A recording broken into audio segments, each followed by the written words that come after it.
Consideraciones de operación y mantenimiento. Hola otra vez. En este capítulo veremos algunas características de operación.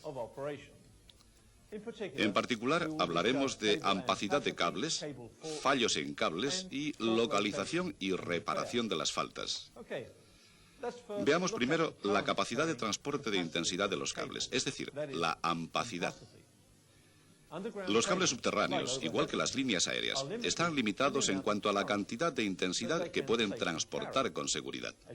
Como saben muy bien, a mayor intensidad a través de un conductor, mayores las pérdidas de potencia y, por tanto, más alta la temperatura del conductor y del aislamiento.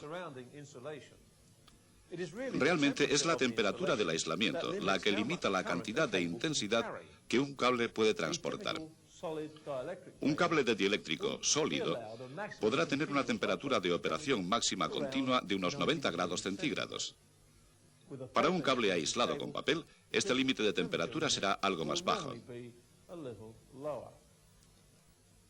Como era de esperar, la capacidad de transporte de intensidad para los cables subterráneos es inferior que para los conductores desnudos aéreos de tamaño similar. Es debido a que el conductor subterráneo está rodeado por el aislamiento, más otras capas de apantallado, relleno, cubierta y, evidentemente, la propia tierra. Todo ello impide que escape el calor y aumenta la temperatura de operación. Para mantener la temperatura del conductor por debajo del límite máximo, hay que limitar la intensidad. Evidentemente, el tipo de instalación subterránea puede afectar mucho la capacidad del cable para disipar el calor, y esto, a su vez, afecta a la ampacidad. Hay muchas variables, por ejemplo, cuántos cables están enterrados en una zanja y cómo están de cerca entre sí. ¿Están metidos los cables en conductos? Y si es así, ¿cuántos conductos hay instalados y cómo están dispuestos? Todos estos parámetros afectan a la ampacidad. Hay tablas estándar disponibles que dan los valores para diferentes configuraciones. Por ejemplo, esta tabla muestra los datos típicos para un cable de polietileno reticulado monofásico con un neutro concéntrico. Es el tipo de cable que se encuentra normalmente en la distribución residencial subterránea. Pueden ver que los cables están agrupados de acuerdo con su capacidad en kilovoltios y su tamaño según galgas de cable americanas. Para la distribución primaria DRS, los cables varían en tamaño desde el conductor más pequeño, el número 2, al mayor, de 4. Observen que esta tabla en particular contiene datos para conductores de aluminio, con menos ampacidad que el cobre. De acuerdo con la tabla, un conductor de 4 de 35 kilovoltios tiene una capacidad de transporte continuo de intensidad de 283 amperios. Es importante darse cuenta que esto es para aplicaciones en las que tenemos un cable único directamente enterrado en la tierra.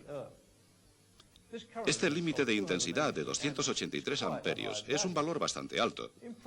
En la práctica, los cables no operan cerca del límite de intensidad, sino que a menudo son operados con cargas ligeras para no tener que cambiarlos cuando crezca la carga.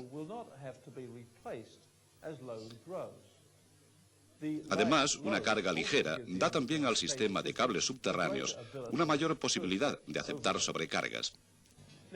Si el cable está instalado en un conducto, la ampacidad será en general baja. Para un conductor de aluminio de 35 kilovoltios, la ampacidad es de solo 237 amperios, comparado con los 283 amperios para el cable enterrado directamente. Al igual que con los conductores aéreos, la resistencia del conductor subterráneo también influye en la capacidad de transporte de intensidad. Cuanto más pequeño sea el conductor, mayor será la resistencia y, por tanto, menor su ampacidad. En conductores grandes se puede notar un fenómeno conocido como efecto pelicular. El efecto pelicular es la tendencia de la intensidad alterna a circular por la superficie del conductor. Esto aumenta la resistencia al flujo de intensidad alterna, lo que a su vez disminuye la ampacidad. En algunas aplicaciones se utiliza un conductor hueco o anular para reducir el efecto de superficie. Sin embargo, este tipo de conductor solo se utilizaría para tamaños de cable de 1000 kc1000 o más, como encontraríamos en los alimentadores principales de grandes redes secundarias. Al hablar de la ampacidad de los cables, recuerden que su propia compañía tendrá normas y procedimientos de operación establecidos. Es importante que comprueben y conozcan la capacidad de los cables de su propio sistema, así como las prácticas de carga y sobrecarga de la compañía. Sigamos ahora y veamos algunos aspectos de las faltas en los sistemas de cables subterráneos. Como ya dijimos, el trabajo de identificar, aislar y reparar un cable defectuoso es normalmente diferente del mismo trabajo en un sistema aéreo. Además, la mayoría de las faltas que ocurren en conductores aéreos son debidos a incidentes relacionados con la meteorología, tales como un rayo. El rayo puede también causar faltas en cables subterráneos. Estos pueden fallar de muchas otras maneras. Una causa probable de falta en los cables son los empalmes y terminaciones. Por ejemplo, un empalme encintado a mano que no tenga suficiente aislante enrollado alrededor del conector puede sufrir una rotura eléctrica. De manera parecida, si un empalme preformado no ajusta bien sobre el conector, se puede acumular humedad en la unión y causar arcos sobre el aislante.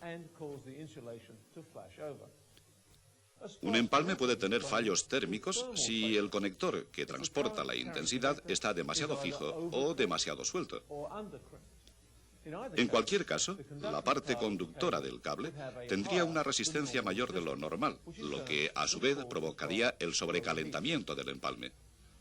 En lo que respecta a terminales de cable, los conos deflectores y las botellas son sensibles a la suciedad, humedad, sal y otros contaminantes en la superficie externa.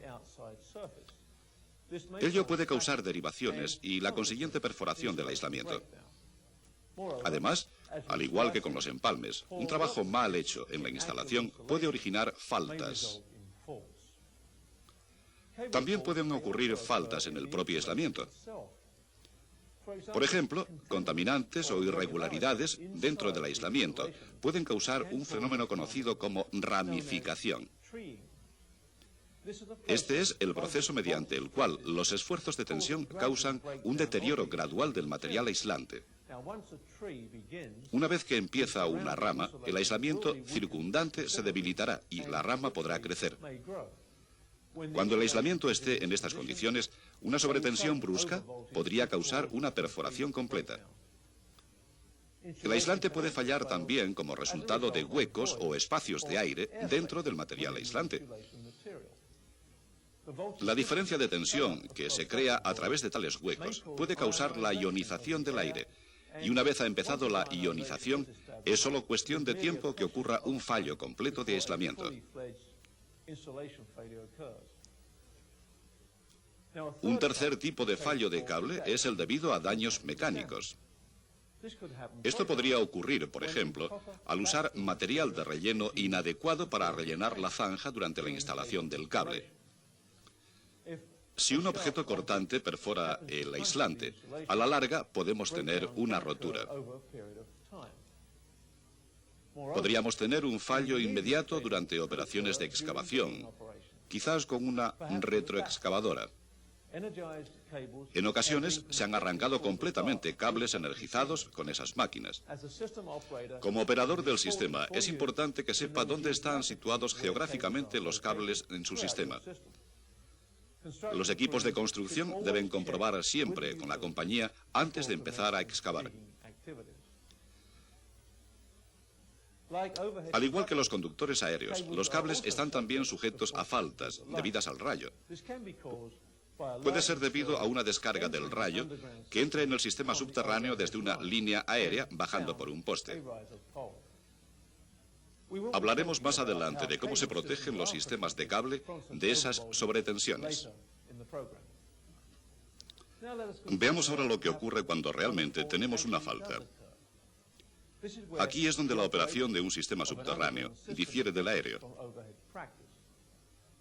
El punto de falta está normalmente bajo tierra, por lo que no puede ser visto, como en los circuitos aéreos.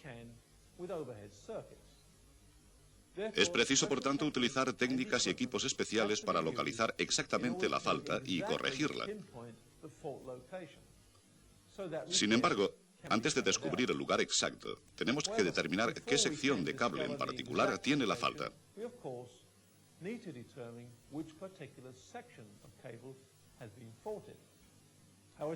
¿Cómo se hace?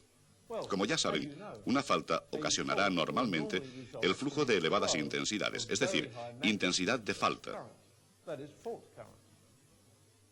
El adaptor o fusible apropiado tiene que actuar entonces rápida y automáticamente para desenergizar esa zona del sistema.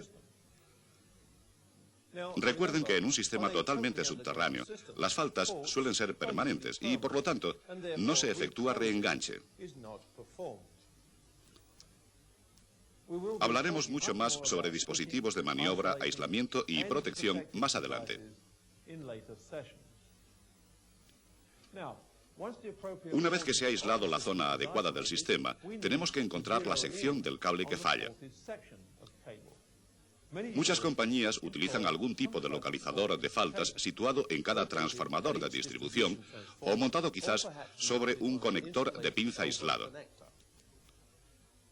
Este indicador simplemente detecta intensidad y hace que aparezca una bandera cuando la intensidad excede un valor prefijado. El segmento de cable que falla tiene que ser aislado completamente, desenchufando las botellas pertinentes después de seguir los procedimientos necesarios de despeje. Como vimos antes, el servicio a algunos o a todos los clientes será a veces restaurado a través de rutas alternativas mientras se repara el cable. Veamos un par de técnicas utilizadas para determinar el lugar exacto de la sección de cable donde ha ocurrido una falta. Un método es la técnica de descarga capacitiva.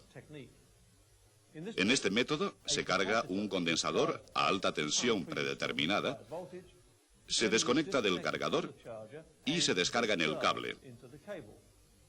La tensión tiene que ser lo bastante alta como para provocar el salto de arco en el punto del fallo.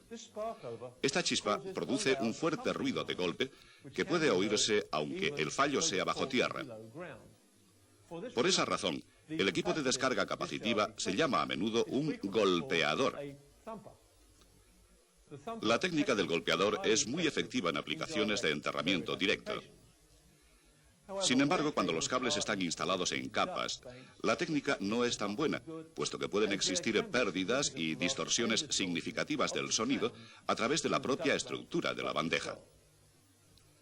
Otra técnica de localización de faltas que se utiliza a menudo se conoce como reflectometría de dominio temporal, TDR. Es básicamente una forma de radar. Con este método se envían impulsos a lo largo del cable.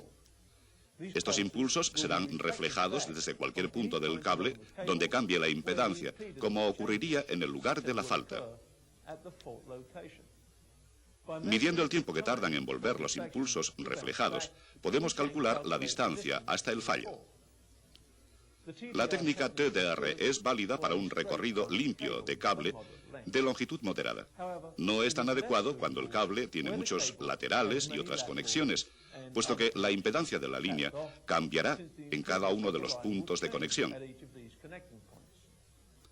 Evidentemente, hay otros métodos para localizar faltas.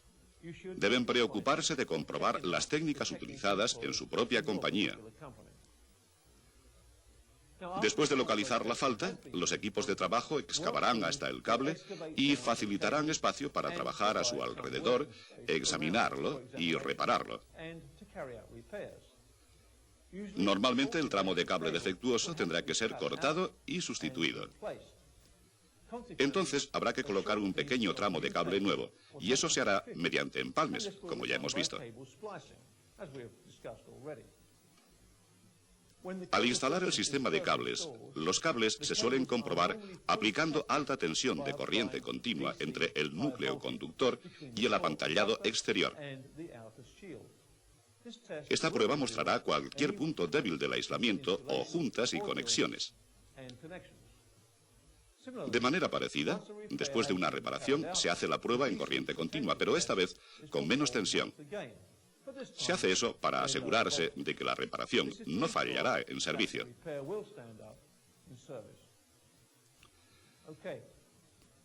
Esto nos lleva al final de la lección sobre sistemas primarios subterráneos.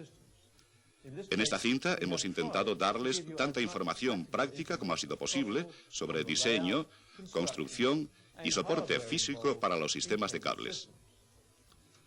Como operador de un sistema de distribución, será responsable de la dirección de los procedimientos de maniobra y de reorganizar la configuración del sistema para permitir que los trabajos de mantenimiento o reparación se hagan con seguridad.